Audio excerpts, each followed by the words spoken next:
에베소 6장입니다.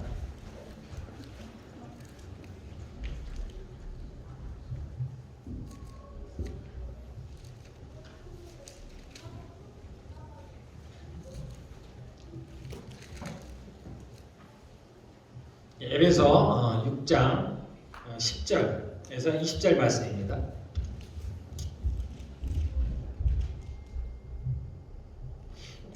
에베소서 6장 10절에서 20절 말씀. 자, 우리 함께 읽도록 하겠습니다. 끝으로 너희가 주 안에서와 그 힘의 능력으로 강건해지고 마귀의 관계를 능히 대적하기 위하여 하나님의 전신갑주를 입으라. 우리의 씨름은 혈과 육을 상대하는 것이 아니요 통치자들과 권세들과 이 어둠의 세상 주관자들과 하늘에 있는 악의 영들을 상대하니라. 그러므로 하나님의 전신갑주를 취하라. 이는 악한 날에 너희가 능히 대적하고 모든 일을 행하며 서기 위함이라. 그런즉 서서 진리로 너희 허리띠를 띠고 의의 호신경을 붙이고 평안의 복음이 준비한 것으로 신을 신고 모든 것 위에 믿음의 방패를 가지고 이로써 능히 악한 자의 모든 불화살을 소멸하고 구원의 투구와 성령의 검 곧 하나님의 말씀을 가지라. 모든 기도와 간구를 하되 항상 성령 안에서 기도하고 이를 위하여 깨어 구하기를 항상 힘쓰며 여러 성도를 위하여 구하라. 또 나를 위하여 구할 것은 내게 말씀을 주사 나로 입을 열어 복음의 비밀을 담대히 알리게 하옵소서 할 것이니 이 일을 위하여 내가 쇠사슬에 매인 사신이 된 것은 나로 이 일에 당연히 할 말을 담대히 하게 하려 하심이라. 네, 이 시간에는 우리가 특별히 안 해봤던 겁니다만 우리가 잠시 기도하는 시간을 갖겠습니다. 그래서 뭐래서 기도하냐면 우리가 회개하는 시간을 좀 갖도록 하겠어요. 그런데 마음에 거리끼 있는 것, 주님 앞에 죄진 것들이 있다면 우리가 그걸 해결하는 유일한 방법은 주님 앞에 가지고 나가는 겁니다. 그래서 주님의 보혈로 씻는 것 외에는 그 죄를 해결할 수가 없어요. 주님께서 말씀하시길 너희가 너희 죄를 자백하면 그는 미쁘사 우리 죄를 사하신다고 약속해 놓으셨습니다. 마지막 죽으시던 밤에 주께서 제자들에게 발을 씻기시면서 말씀하시죠. 목욕한 자는 한 번 목욕한 자는 더 할 필요가 없는데 그러나 손과 발을 씻어야 됩니다. 그게 이제 주님께서 우리에게 명하신 회개라는 거예요. 그래야 주님께서 우리에게 하실 일들을 하실 수가 있습니다. 죄는 우리와 하나님 사이에 담을 만들어버려요. 그래서 주님께서 우리에게 하시고자 하신 일들을 하실 수가 없습니다. 우리 조용히 또는 작게 소리를 내서 아직까지 회개하지 않은 죄들이 있다면 하나님께 잠시 회개하는 시간을 갖겠습니다.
예수 그리스도의 이름으로 기도하였습니다. 예, 아멘. 우리 한번 이제 에베소 보도록 하겠습니다.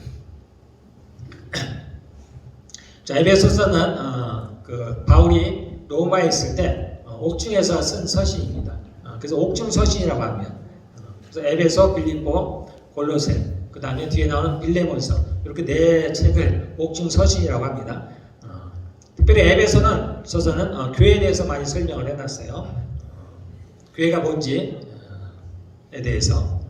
그리고 또 후반부에 가면은 우리가 믿는 사람으로서, 크리스찬으로서, 하나님의 자녀로서 어떻게 살아가야 되는지, 사람들과의 관계, 부부간의 관계, 자녀들 간의 관계, 또는 일을 할 때 성경에는 종이나 상전으로 표현했지만 요즘은 종이나 상전은 없죠. 그래서 직장에서 인플로이어로 또는 그 직원으로서 일하는 사람으로서 어떻게 서로 관계를 맺고 살아가야 되는지에서 설명을 하고 있습니다. 그리고 오늘 읽은 대로 끝으로 해서 마지막으로 이 말씀을 하고 있습니다. 구약에 이제 우리가 구약을 보면 여러 가지 사건들이 많이 나와 있습니다.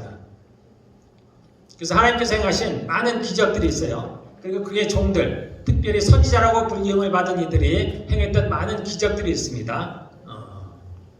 그래서 예수님이 하셨던 기적들을 그 종들도 했어요, 이미. 그래서 엘리사가 요단강을 건너갈 때 요단이 갈라지는 그런 일들이 구약에도 있었습니다. 죽은 자를 살리는 일도 있었습니다. 엘리사나 엘리야가 죽은 자들을 위해서 기도할 때 살아나는 일들이 일어났어요. 하늘에서 불이 떨어지기도 했습니다. 그리고 하늘에서 불이 내려와서 많은 사람을 살라서 죽이기도 했고, 하나님께서 천사를 보내셔서 수많은 적군들을 물리치기도 했습니다. 가만히 있던 성이 무너지기도 하고 많은 기적들을 보여주셨습니다. 그런데 구약에 나오지 않는 것이 있는데 그것은 뭐냐면 귀신에 대한 건 안 나와요. 그러니까 주님께서 사단을 쫓아낸다든가 마귀를 쫓아낸다든가 하는 일들은 나타나지 않습니다. 그래서 이제 신약에서만 나타나요. 예수님이 오셔서 비로소 그 마귀의 존재를 드러냈다 얘기했습니다. 밝게 드러냈어요. 창세 이후로, 그러니까 마귀가 우리가 창세기에 보면은 나옵니다. 어떻게 범죄를 하게 됐는지, 어떻게 이 땅에 죄가 들어오고 사망이 들어오게 됐는지, 우리가 어떻게 해서 이러한 삶을 살게 됐는지 그 원인에 대한 것이 창세기에 나와 있는데 그 근본의 원인이 마귀로부터 시작됐습니다. 그리고 마귀는 이제 더 이상 보이지가 않아요. 그리고 나서 이제 예수님이 오셔서 비로소 이제 예수님께서 마귀에게 시험을 받으시죠. 과거에 아담이 시험을 받았듯이 마귀에게 시험을 받았습니다. 아담이. 그런데 그 아담은 실패했어요. 그 시험을 이기지 못했습니다. 그 유혹을 이기지 못했어요. 그래서 모든 것을 잃어버렸습니다. 하나님께서 아담에게 주셨던 권세들을 다 잃어버렸어요. 생명까지도 잃어버렸습니다. 예수님께서 이 땅에 오셔서 다시 한번 그 과정을 반복합니다. 그래서 아담에게 있었던 일, 사단이 다시금 예수님에게 나타나서 예수님을 시험하는 장면이 이제 복음서에 나옵니다. 그렇지만 이제 예수님은 그 모든 것들을 이겨내셨어요. 하나님의 말씀으로 이겨내셨습니다.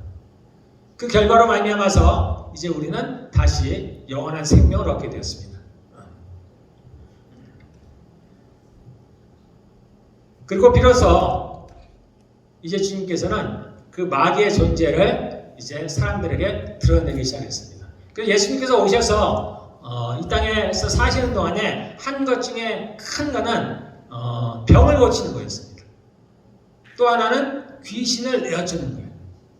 그러니까 사람 안에 들어와 있는 귀신들을 내어주는 게 주님께서 하시는 일이었습니다. 그리고 그러한 권세들을 그를 믿는 자들에게 고스란히 주었습니다. 좀 전에 제가 읽은 대로 내가 너에게 뱀과 전갈을 밟으며 원수의 모든 능력을 제할 권능을 주었다라고 주님께서 말씀하십니다. 마귀를 대적하라 그러면 너희를 피하리라 라고 말씀하셨어요.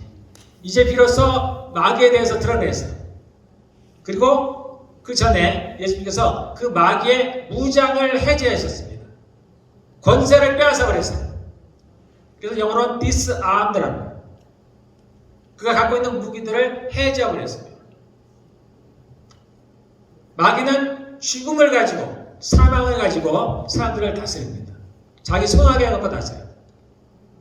그런데 우리는 영원한 생명을 얻게 됩니다. 우리는 더 이상 마귀의 손아귀에 있지 않는 거예요. 오히려 우리는 그 위에 있는 자가 되었습니다. 그래서 마귀를 피하면은 결국 피할 수가 없어요. 마귀는 어떻게 하든지 도둑질하고 빼앗고 멸망시키는 게 저의 목적이에요. 봐주는 일이 없습니다. 그래서 타협은 절대 안 돼요. 타협은 곧 패배를 의미합니다. 그래서 이제 주님께서 이제 보이는 전쟁으로 가나안 전쟁을 통해서 우리에게 보여주십니다. 이스라엘 백성들을 애굽에서 불러내서 가나안으로 이끄시고 그 가나안에서 전쟁을 하게 하셔요. 그리고 주님께서 말씀하시기를 절대 타협하지 말라는 겁니다. 가나안에 있는 7족속하고는 절대 타협하지 말라는 거예요. 그러면 결국은 그들이 너희를 멸망시킬 거라는 겁니다. 처음에는 이스라엘 백성들이 그 명령에 순종했습니다. 그래서 다 죽였어요. 심지어는 가축까지도 다 죽여버렸습니다. 그런데 시간이 지나면서 점차 그들과 타협하는 일이 벌어졌어요. 겉으로 보기에는 괜찮아요. 약해서 타협한 게 아니야. 오히려 강해서 타협을 했습니다. 그래서 그들을 자신들의 종으로 삼아버렸어요. 겉보기에는 좋은 것 같아요. 이스라엘 백성들을 위해서 일을 하니까 그들을 죽이지 않고 종으로 삼는 것이 훨씬 이득인 것 같습니다. 그런데 시간이 지나면서 그들이 이제 이스라엘의 이제 올무가 되어버렸습니다. 성경 표현들은 대로면 가시가 되었어요. 이스라엘 백성들은 찔르는 가시가 되었고 결국은 그들로 말미암아서 이스라엘은 엄청난 고통을 당하게 합니다. 그리고 결국은 그 가나안 하나님이 주신 나라를 빼앗기는 일까지 이제 오게 된 거예요. 이러한 것들은 과거에 실제 벌어졌던 일들인데 신약을 살아가는 이제 저희들에게 교훈을 주시기 위한 겁니다. 이제 우리는 눈에 보이는 그러한 사람들 간의 싸움은 없습니다. 그런 것들은 필요가 없어요.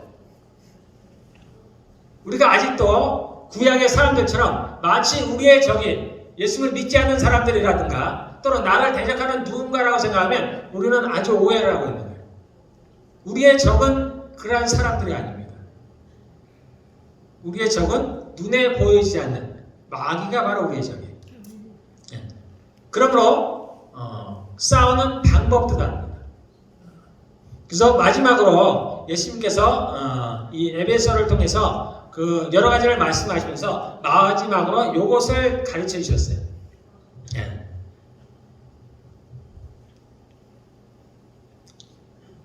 자, 우리 10절부터 한번 봐보겠습니다.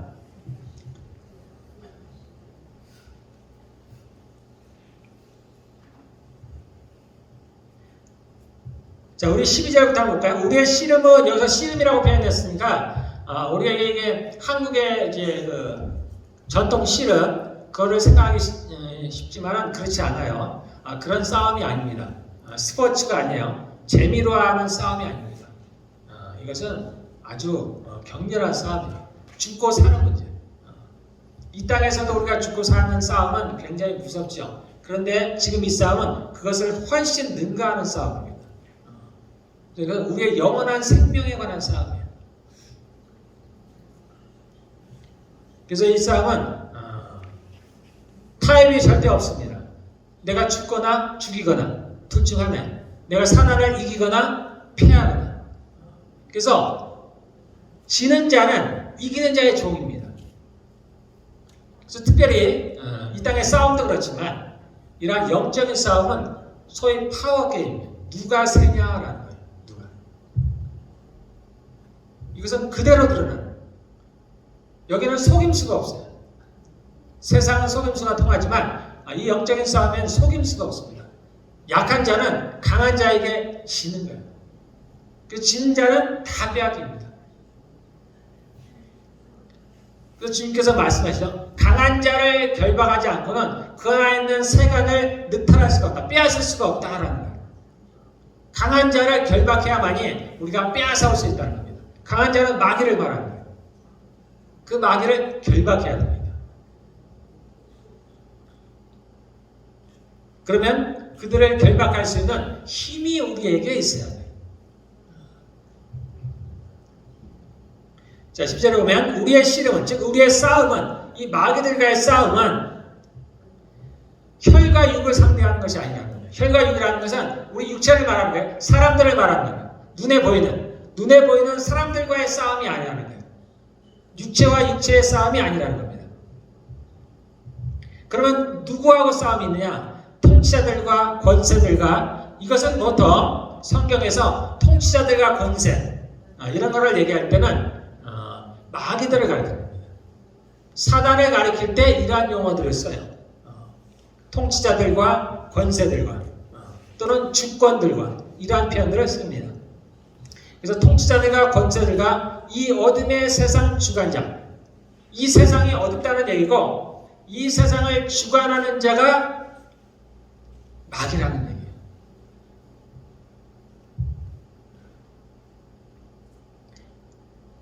물론 우리가 아주 넓게 보면은 그 모든 것들에 하나님이 있습니다. 그러나 그럼에도 불구하고 이 세상을 주관하는 자는 마귀예요. 그래서 이 세상이 이렇게 악으로 넘치는 거예요. 그래서 우리의 싸움하는 상대는 그러한 통치자들과 권세들과 이 어둠의 세상 주관자들과 하늘에 있는 악의 영들을 상대한다. 하늘에 들어간 악의 영들이 있는 모양이에요.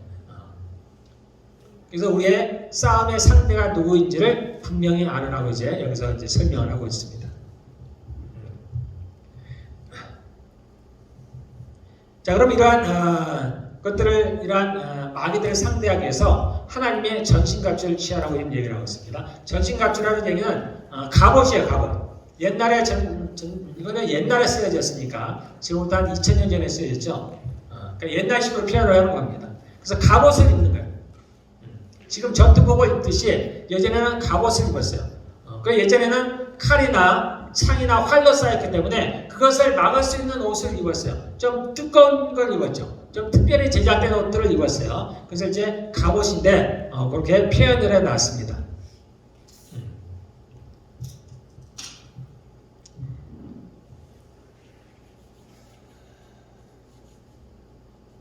그리고 우리가 이렇게 13절에 보면 하나님의 전신갑주를 취하라 말하고 그러면 왜 그렇게 해야 되느냐라는 이유로 뭐라고 얘기하냐면 악한 날에 너희가 능히 대적하고, 누구로 대적하면 마귀를 대적하고 이 일을 행한 후에 서기 위함이라. 두 가지 목적이 있다는 거예요.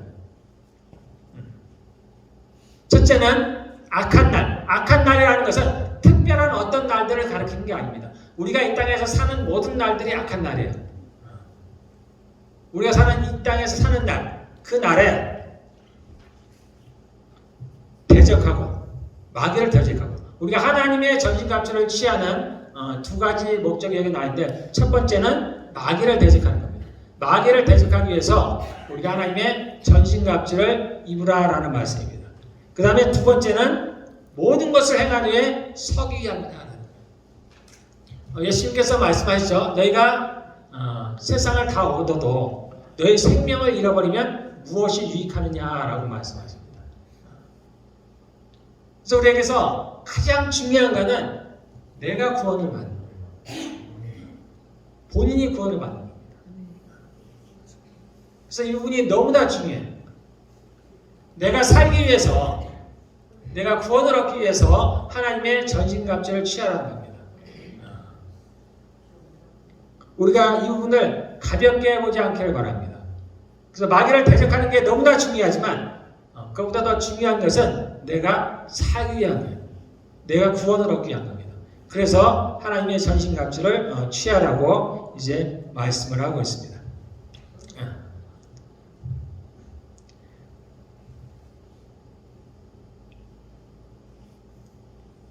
자, 보겠습니다. 그래서 첫 번째는 허리띠를 띠는데 어떤 허리띠냐면 진리로 허리띠를 띠라라는 겁니다. 가장 중요하죠. 몸의 중심부에. 그래서 가장 중요한 겁니다. 진리로 허리띠를 띠라는 겁니다. 우리가 진리 안에 선다는 것은 가장 중요합니다. 예수님이 진리이시죠. 내가 길이요 진리요 생명이라고 말씀하셨습니다. 하나님의 말씀이 진리입니다.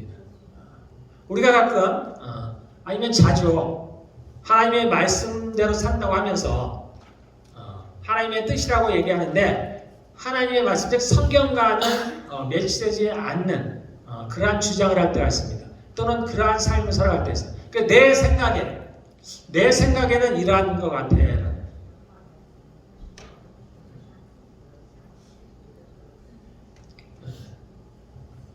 저도 제 생각에는 지옥이 필요가 없는 것 같아요. 왜 꼭 지옥이 있어야 되나?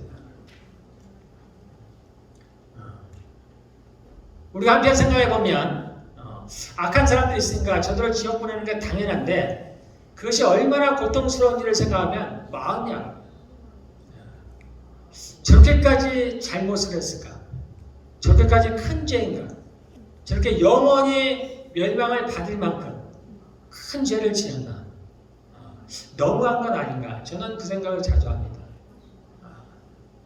그냥 내 자신이 지옥 간다고 생각할 때는 너무나 고통스러워요. 뿐만 아니라 지금은 누가 나에게 예를 들면 나를 박해하고 또는 나에게 해를 가할지라도 그건 잠깐이잖아요. 영원히 믿지는 않단 말이에요. 그러한 사람들이 지옥에 간다고 생각할 때는 너무 마음이 아파요. 정말 어찌할 수가 없어요. 그래서 제가 여러 번 이제 하나님께 이 부분에서 저도 하고 싶은 말들이 있는데 제가 안 합니다. 왜냐하면 저는 잘 모르니까. 그 이상은 제가 모릅니다. 하나님은 저보다 더 공정하시고 또는 저보다 더 사랑이 많으시고 긍휼이 많으신 분이신데 그분이 지옥을 만드셨다면 당연한 이유가 있지 않을까라고 제가 믿는 거예요. 그래서 제 생각에는 그렇다는 거예요. 제 생각에는 지옥에 다 안 갔으면 좋겠어요. 비록 어떤 사람이 얄미울지라도 그냥 하나님이 다 구원해 주셨으면 좋겠어요. 다 같이 천국에 갔으면 좋겠습니다. 그런데 이것은 제 생각이에요. 이와 같이 우리는 우리의 생각에 얽매일 때가 있습니다. 우리가 구약도 마찬가지죠. 구약의 전쟁사를 보면은 너무나 잔인한 겁니다. 아무리 가나안의 족속들이 범죄를 했다 할지라도 그들을 다 멸합니다. 멸하는데 군인들만 멸하지 않아요. 요즘은 조금만 군인들을 잡아가서 고문을 해도 법에 걸리는 거예요. 국제적으로 법에 걸립니다. 비난을 받게 돼요. 그런데 그때는 고문 정도가 아닙니다. 한 사람도 남기지 않고 다 죽습니다. 남자뿐만 아니라 여자도, 노인들도, 어린아이도, 심지어 아이된 자들의 배를 가르라고 말씀합니다. 씨를 다 말리라는 겁니다. 심지어는 그들에게 있는 가축까지 다 죽이라고 말씀하십니다. 우리는 도대체 이해를 할 수가 없습니다. 그 성경을 이해하려고 하면은 우리가 받아들이지 못하는 부분들이 너무나 많아요. 저도 하나님께 대한 그러한 질문들이 많지만 또 제가 그러한 것에 대해서 질문한다고 해서 하나님이 다 저에게 말씀하시는 것도 아닙니다만은 저는 그냥 받아들입니다. 그럴 만한 이유가 있으시겠지. 그래서 우리가 이렇게 성경을 볼 때 그런 것들을 주의해야 됩니다. 나의 생각. 저도 앞에서 설교를 하는 입장이지만 이 부분이 제가 가장 두려워하는 것 중에 하나입니다. 제가 혹 잘못하면 저 혼자 잘못된 길로 가면은 그것도 안 좋지만은 저로 인해서 많은 분들이 그 옳지 않은 길로, 즉 진리에서 벗어나는 것들이 제게는 아주 두려운 일이에요. 그래서 제가 늘 기도하는 게 이겁니다. 하나님께서 제게 진리를 가르쳐 주시기를 늘 기도해요. 그리고 제가 진리 가운데서 살아가기를, 그렇게 말씀을 전하기를 늘 기도합니다. 그런데 저도 말씀을 전하는 사람으로서 제가 100% 진리를 전할 수는 없습니다. 따라서 다른 많은 분들도 마찬가지일 거예요. 그래서 우리가 스스로가, 여러분들 스스로가 하나님의 말씀을 읽어야 됩니다. 그리고 여러분들 스스로가 정말 진리를 바르게 깨달을 수 있도록 늘 주님께 그러한 기도를 해야 될 줄 믿습니다. 예. 그래서 첫째가 진리로를 필요합니다. 그래서 여러분들이 하나님의 말씀을 읽어야 돼요. 우리가 매일 하나님의 말씀을 묵상하는데 가볍게 읽지 마시고 여러분들 하나님의 말씀을 읽어야 됩니다. 그리고 심하면은 더 나아가서 제 말씀이, 제가 전하는 이러한 설교가 정말 그러한가 여러분들 상고해 보셔야 돼요. 정말 하나님의 말씀이 맞는가? 성경에 맞는 얘기인가? 혹시 성경을 벗어난 것은 아닌가? 혹시 나의 의견을 얘기하는 것이 아닌가? 여러분들도 한번 생각해 보셔야 됩니다. 예. 자, 그 다음에 두 번째로 이제 의에 호심경을 붙이라고 합니다. 호심경이라는 것은 한자로 되어 있습니다. 심장을 보호하는 거예요. 심장을 보호하는 거예요. 심장은 생명과 같은 거예요. 근데 그 호심경, 심장을 보호하는 게 뭐냐면 의라는 거예요. 의. 그래서 여러분들은 우리가 이 부분에 대해서 많은 크리스찬들이 바르게 알지 못해요. 본인이 의인이 됐다는 것을 받아들이지 않습니다. 그것은 복음을 온전하게 이해하지 못했다는 거예요. 우리가 구원을 얻는 것은 구원을 얻는다는 것 자체가 의인이 되었다는 얘기예요. 내가 의로운 삶을 살았다는 얘기가 절대 아닙니다. 또는 앞으로 의로운 삶을 살아갈 것이라는 얘기가 아니에요. 하나님이 나를 의롭다고 여겨주신다라는 거예요. 그 재판관께서 나를 죄인이 아니라고 하신다는 거예요. 그런데 그 원인이 전적으로 예수님께 있다라는 겁니다. 예수님의 피가 나를 정결케 하신다는 거예요. 죄는 반드시 대가가 있습니다. 그 대가를 이미 치루었다는 거예요. 예수님이 누구를 위해서? 나를 위해서 치루었다는 거예요. 그래서 나는 정말 창피한데, 내가 말할 수 없는 죄인인데, 내가 오늘도 죄를 지었고 또 내일도 내가 죄를 지을 것인데, 그런데 하나님께서 나의 죄를 보시지 않는다는 거예요. 이게 복음입니다. 그래서 이것을 은혜라고 하는 거예요. 나의 행위로 내가 구원을 받았다고 하면 이것은 의인이 아니에요. 그러나 우리가 구원받은 것은 전적으로 하나님의 은혜입니다. 예수 그리스도의 보혈로 말미암아 우리가 죄 씻음을 얻었어요. 그래서 내가 내 입으로 말하기는 정말 내가 창피할지라도 나는 의인이 되었습니다. 그렇지 않으면 오히려 하나님을 거짓말하는 자로 만들어버린 거예요. 하나님은 나를 의롭다고 하시는 거예요. 그래서 여러분들이 이 부분에 대해서, 복음에 대해서 여러분들이 명확하게 하셔요. 그래서 더 이상 사단이 나를 흔들지 못하도록, 이 부분에 대해서 흔들지 못하도록, 내가 비록 죄를 지을지언정 나는 하나님의 자녀다. 나는 의롭게 되었다. 그분이 나를 의롭게 했다. 그러므로 사단아 내게서 떠나가라는 거야. 사단은 누구냐면 참소하는 죄예요. 참소. 너가 이러이러한 죄를 짓지 않았니? 늘 참소하는 자입니다. 그런데 그러한 모든 죄가 우리가 그리스도 안에서 해결이 되었어요. 그러므로 사단이 더 이상 나를 참소할 수가 없는 겁니다. 그래서 내가 사단을 쫓아낼 수가 있어요. 그래서 우리가 의의 호심경을 붙이고 다녀야 됩니다. 항상 누구나. 자, 세 번째로 평안의 복음이 준비한 것으로 신을 신고. 말이 좀 어려운데요.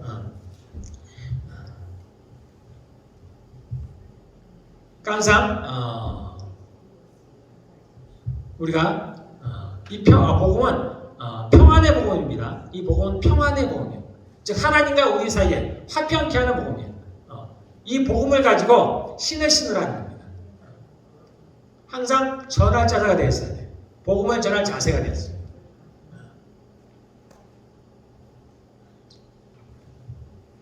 자, 네 번째, 이 모든 것들은 나를 보호하는 거예요. 나를 보호하는 겁니다. 뒤에 나온 구원의 투구도 마찬가지입니다. 나를 보호하는 거예요. 머리가 가장 중요하죠. 그래서 우리가 구원의 투구를 써야 됩니다. 내가 구원받았다는 거예요. 여러분들이 구원받았음을 확신하셔야 돼요. 그렇지 않으면 우리가 불안해서 살아갈 수가 없어요. 여러분들이 하나님의 나라가 또는 지옥이 분명치 않을 때는 이것이 큰 문제가 아니에요. 그냥 우리가 죽으면 어떻게 되겠지. 천국이 있으면 가고. 뭐 이 정도로 안다면은 우리가 구원에 대해서 대단하지가 않아요. 그냥 구원 받았나 보다라는 정도예요. 그런데 이런 하나님의 나라와 천국이 그리고 지옥이 분명하게 믿어질 때는 이것은 굉장히 큰 문제가 됩니다. 그래서 이 구원에 대한 확신이 없으면은 불안합니다. 그래서 여러분들이 이 구원에 대한 확신을 가지셔야 돼요. 하나님은 자신의 택하신 자들을 버리지 않습니다. 그분의 사랑에서 끊을 자가 없다고 얘기합니다. 내가 하나님을 거부하지 않는다. 우리는 구원을 얻습니다. 그래서 여러분들이 구원의 확신을 가져야 돼요. 그래서 구원의 틀을 쓰고 있어야 됩니다. 우리가 카톨릭을 전도할 때, 성당에 다니시는 분들을 전도할 때 가장 많이 쓰는 거예요. 당신이 지금 죽으면 천국에 갈 수 있겠습니까? 라고 이제 질문합니다. 대부분의 카톨릭 신자들은 제가 아는 한 그거에 대해서 명확지가 않습니다. 잘 모르겠는데요 라는 거예요. 저도 이제 예전에 그 카톨릭 분들을 상대로 전도를 한 적이 있습니다. 그러니까 배에 올라가서 선언 전도라고 하는데 배에 올라가서 이제 선원들한테 전도를 할 때 많은 그 중에 선원들이 필리핀 사람들이 많이 있었어요. 필리핀 사람들은 대부분 다 카톨릭 신자입니다. 그래서 그들에게 접근할 때 첫 번째 하는 질문이 항상 그거였어요. 당신이 지금 죽으면 천국에 갈 수 있겠습니까? 라는 거예요. 즉 당신이 구원을 얻은 것을 확신할 수 있겠습니까? 라는 거예요. 100이면 100 전부 다 모른다는 거예요. 확신하지 못합니다.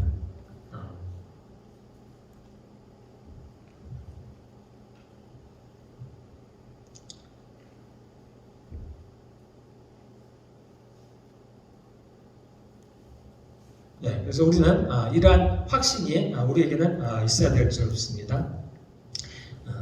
자, 그 다음에 우리가 이제 믿음의 방패를 얘기하는데요. 이것은 그 모든 것에 믿음의 방패를 가지라. 그러니까 하나님 나라의 법칙은 크게 두 가지가 있습니다. 그래서 이제 사랑의 법칙, 사랑. 하나님은 사랑이시기 때문에 사랑으로 하라는 겁니다. 모든 걸 사랑으로 하는 겁니다. 그래서 사랑으로 하지 않는 모든 건 죄예요. 우리가 스스로 의롭다 하는 사람들도 여기서는 빠져나갈 수가 없어요. 사랑으로 행하지 않는 모든 것이 죄입니다. 또 하나가 있습니다. 믿음으로 행하지 않는 모든 것이 죄예요. 이 두 가지에서는 빠져나갈 사람이 없어요. 그래서 믿음과 사랑 이것은 굉장히 중요한 건데 우리가 하나님 나라에서 이 믿음은 방패가 됩니다. 우리가 적의 화전이라는 건 불화살이죠. 그래서 소멸할 수 있는 우리가 가지고 있는 방패는 믿음이에요. 그래서 믿음은 굉장히 중요합니다. 여러분들. 그래서 여러분들이 믿음을 하나님께 구해야 돼요. 믿음은 하나님의 선물입니다. 그래서 우리가 무엇을 구해도 믿음이 없이 구하는 것은 이루어지지 않는다는 거예요. 반대로 얘기하면 믿음으로 구하는 모든 것들은 다 이루어진다는 거예요. 도대체 이와 같은 것이 어디 있어요? 마치 요술과 같은 겁니다. 믿음으로 구하는 것은 다 된다는 거예요. 그래서 여러분들이 믿음이 없을 때는 하나님께 구하셔야 돼요. 저절로 생각되는 게 아니라 저도 늘 하나님께 구합니다. 제게 믿음을 더하시기를 바랍니다. 믿음을 주십시오. 라고 그러고요. 여러분들도 하나님께 그렇게 믿음을 구하시기를 바라겠습니다. 예. 자, 그 다음에 마지막으로는 성령의 검이에요. 지금까지 여러분들이 보셨듯이 다른 것들은 다 나를 지키는 것들입니다. 나를 보호하는 것들이에요. 그런데 전쟁에서 중요한 건 나를 지키는 것도 중요하지만 상대를 죽이는 것도 중요합니다. 그래서 우리가 마귀를 멸할 수 있는 우리의 무기는 검이에요. 성령의 검. 즉 말씀입니다. 하나님의 말씀. 우리가 하나님의 말씀을 읽어야 되는 또는 들어야 되는 봐야 되고 묵상해야 되는 이유가 여기에 있습니다. 예수님께서도 마귀에게 시험을 받으실 때 다른 걸로 하지 않으셨습니다. 말씀으로 그를 물리쳤어요. 우리도 똑같습니다. 예수님께서 본을 보이신 거예요. 기록되었으되 라는 겁니다. 기록되었으되. 마귀가 우리를 흔들 때 우리가 하나님의 말씀을 기억해내는 겁니다. 하나님의 사랑에서 우리를 끊을 것이 없다라는 거예요. 하나님께서 우리를 고와 같이 버려두지 않는다라는 거예요. 하나님이 우리를 눈동자처럼 지키신다는 거예요. 그러한 말씀을 우리가 기억해낼 때 그 말씀이 검이 돼서 사단을 치게 되는 거예요. 우리가 하는 싸움은 세상에 하는 싸움과 전혀 다른 이야기입니다. 우리가 하나님의 말씀을 알지 못하면 그 싸움을 제대로 싸울 수가 없어요. 흔들립니다. 사단이 나를 흔들 때 우리가 넘어지기가 쉬운 거예요. 그래서 우리가 하나님의 말씀을 늘 묵상을 해야 돼요. 그게 너무나 당연한 거 아닌가요? 우리의 생명이 이 안에 있는데 이 성경을 아직도 읽지 않는다는 거, 내가 평생 성경을 한 번도 읽지 않았다는 거, 이거 말이 안 되는 이야기입니다. 여러분들이 정말 매일같이 결심을 해서 내가 성경을 읽어야 되겠다. 그래서 우리가 새해가 되면은 올해는 꼭 내가 성경을 한번 읽도록 하겠다 이렇게 결심을 하잖아요.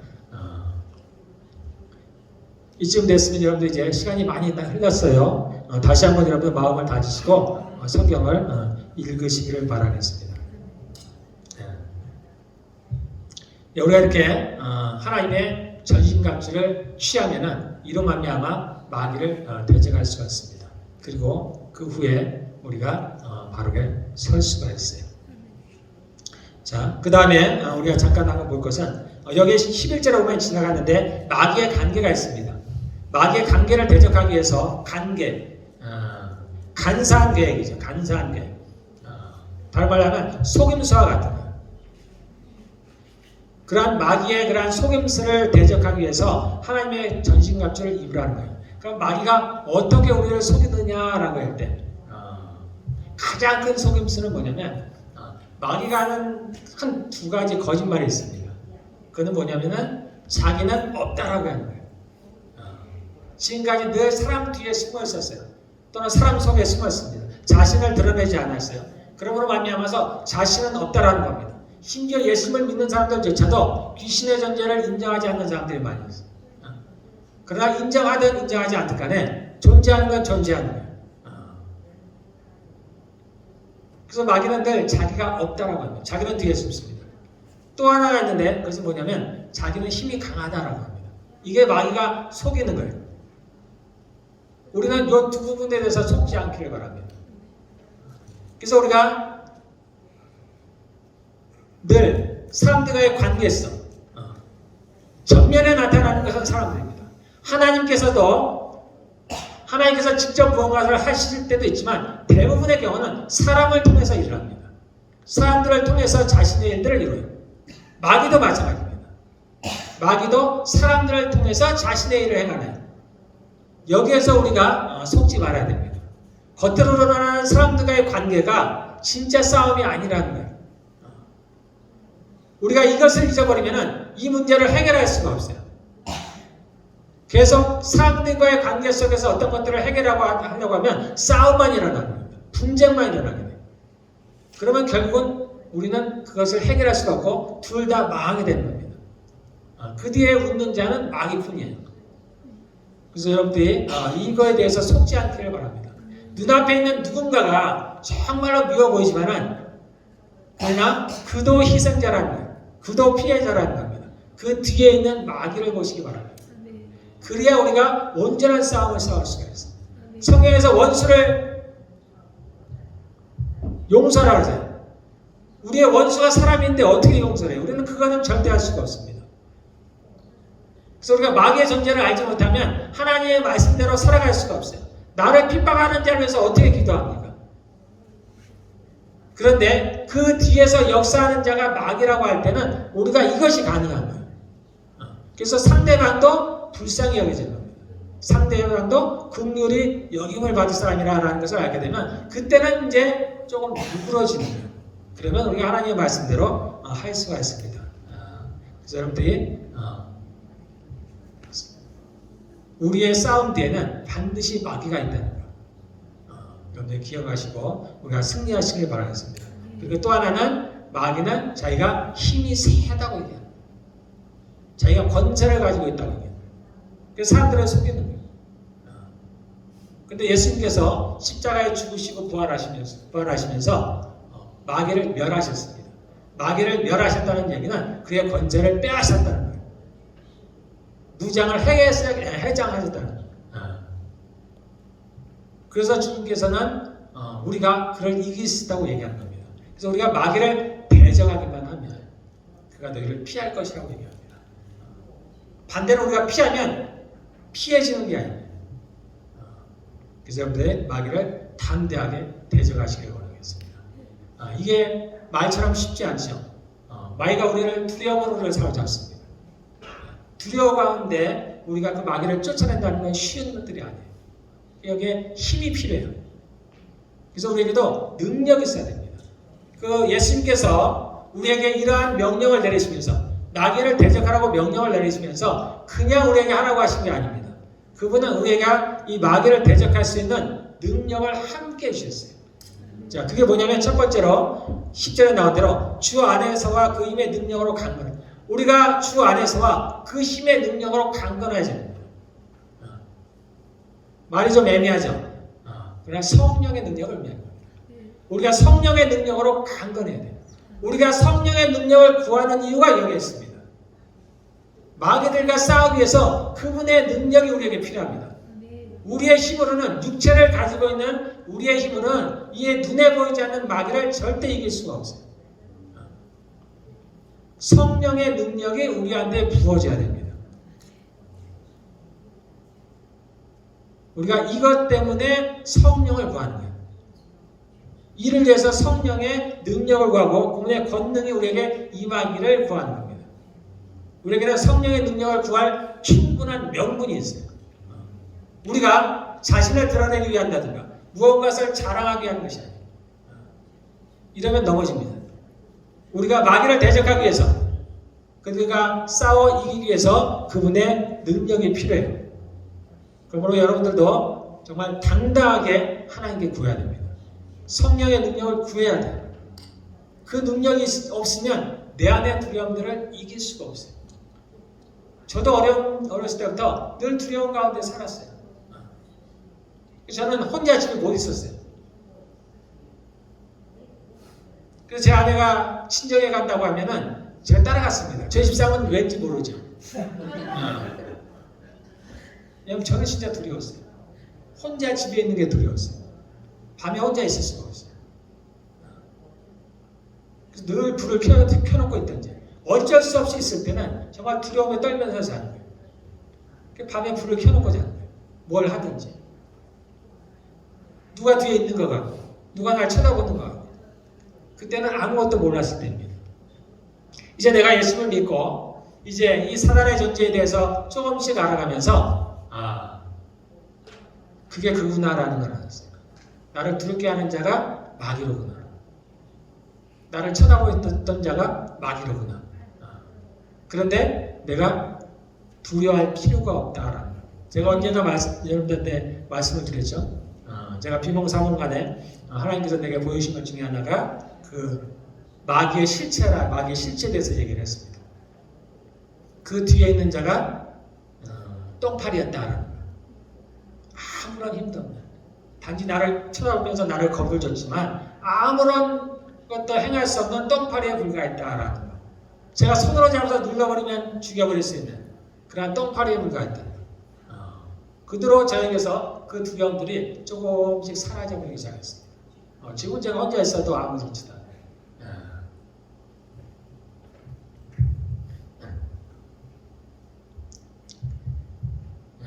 그래서 우리가 성령이 충만하면은 그러한 두려움이 사라져버립니다. 성령님은 하나님이신데 하나님은 빛이십니다. 마귀는 어둠이에요. 그래서 빛이 비추면은 이 어둠은 자동 떠나는 거예요. 싸우고 말 것도 없어요. 싸움의 상대가 안 돼요. 그래서 하나님과 이 마귀는 싸움의 상대가 안 돼요. 빛이 비추면은 마귀는 떠나간 거예요. 그래서 우리가 빛 가운데 나아가면은, 빛 가운데 나오면 이 어둠은 떠나간 거예요. 반대로 우리가 빛을 떠나면 어둠이 들어오게 되어 있어요. 그래서 우리가 언제든지 주님 안에 있어야 됩니다.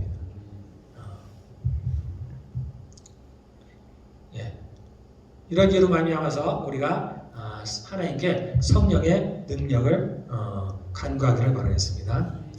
18절 모든 기도와 간구를 하되 항상 성령 안에서 기도하고 이를 위해서 깨어 구하기를 항상 있으며 여러 성들을 위하여 구하라고 했습니다. 자, 우리가 기도와 간구를 하는데 성령 안에서 기도합니다. 우리가 진심으로 함께 나아갈 때 대부분은 성령 안에서 기도해요. 대형도 기도합니다. 또 우리가 성령 안에서 기도할 수 있는 방법 중에 하나가 방언으로 기도합니다. 요건 아주 명확합니다. 성령의 멸하게 하심을 따라서 말하는 것이 방언 기도예요. 그래서 우리가 방언으로 기도할 때는 성령 안에서 기도하게 됩니다. 그럼 우리가 이제 그냥 우리의 말로 기도하는 것은 뭐 성령 안에서 기도하는 게 아니냐? 그렇지 않습니다. 우리가 우리 말로 하나님께 간구를 해도 성령 안에서 기도하는 거예요. 그리고 이제 나뿐만 아니라 여러 성도를 함께 기도하라는 거예요. 자, 우리가 교회라는 걸 하나로 묶였다 그랬습니다. 하나입니다. 우리 하나.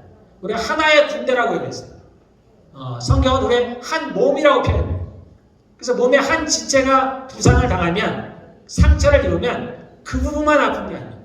발이 다쳤다고 해서 발이 아픈 게 아니고 온몸이 아픕니다. 그래서 우리가 하나라는 것을 알아야 돼요. 그래서 우리가 주변 성도들을 위해서 기도를 해야 됩니다. 그래서 우리가 항상 깨어서 기도하는 이유 중 하나가 그거예요. 우리는 상대의 상태에 대해서 잘 몰라요. 그런데 성령께서 아십니다. 그래서 성령께서 알게 하시는 거예요. 그래서 성령의 말하게 하심을 따라서 우리가 기도할 수 있는 겁니다. 그래서 우리가 다른 성도들을 위해서 함께 기도해 주시기를 바라겠습니다. 자, 그 다음에 마지막 19절에 또 나를 위하여 기도할 것은 내게 말씀을 주사 나로 입을 열어 복음의 비밀을 담대히 알리게 하옵소서. 자, 여기서 나라는 것은 바울을 얘기하는 겁니다. 우리가 지금 우리에게 적용을 한다면 여러분들은 저를 위해서 기도해 줍니다. 이것이 굉장히 중요해요. 제가 예전에는 모를 때는 내가 나를 위해서 기도하면 되지, 그러면 충분하다고 생각했습니다. 내가 나를 위해서 기도하는 것만으로 충분하다고 생각했어요. 그런데 지금은 아닙니다. 제가 조금씩 그 실체에 대해서 알아가면서 기도가 필요하다는 것을 제가 많이 느낍니다. 이것은 제가 살 수 있는 유일한 길이기도 하고 반대로 여러분들이 살 수 있는 길이기도 합니다. 우리가 살기 위해서 함께 기도를 해야 돼요. 저는 여러분들을 위해서 기도합니다. 마찬가지로 여러분들은 기도할 때 반드시 저를 위해서 기도해야 돼요. 자, 그런데 저를 위해서 뭘 위해서 기도해야 되느냐? 여기 나와 있습니다.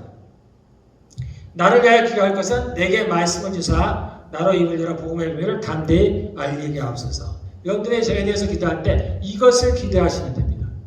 제가 하나님께 기도할 때 항상 기도하는 게 이 얘기입니다. 주님, 제 입에 주의 말씀을 주십시오라는 거예요. 저를 주님의 대언의 입술로 사용하십시오라는 게 제가 늘 기도하는 겁니다. 여러분들도 이것을 위해서 함께 기도해 주시면 됩니다. 주께서 제게 주의 말씀을 주시고 제가 복음을 담대히 전하십니다. 제가 사람의 형편을 보지 아니하고 사람의 낯을 보지 않냐고 하나님의 말씀으로 담대히 전할 수 있도록 여러분들이 이 부분을 위해서 전에서 기도하시기를 바라겠습니다. 그러면 그로 말미암아서 여러분과 제가 함께 살아날 줄로 믿습니다. 예. 자, 우리 함께 기도하겠습니다.